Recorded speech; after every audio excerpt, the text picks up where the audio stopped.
Hello everyone and welcome to part 2 of the adjustments exercise. In this part of the video, I'm going to show you guys how to add an adjustment layer to this image of the undersaturated rose to add more red and green to it and make it look more vibrant. The first thing that we want to do is make sure that we're clicked on that actual layer, which is the rose layer, layer 2. And we're going to go ahead and add what's called a saturation layer adjustment. To do this once more, we are going to click on the small white circle at the very bottom of our layer panel called New Adjustment Layer.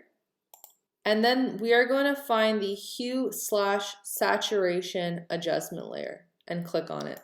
Once again, this brings up this Properties tab in the middle of your interface. And now we can see that there are 3 sliders instead of the previous brightness and contrast that we saw. So now we have hue, saturation, and lightness.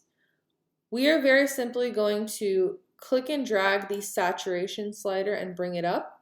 And you'll immediately notice that the red petals of the rose are getting much more red, while the green leaves in the background are getting much more green.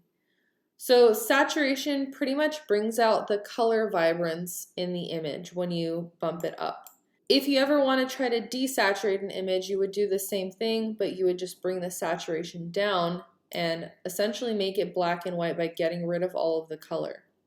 But for our purposes, we are going to bring the saturation up. We don't want to bring it all the way up either, because then it's going to start bitmapping our image.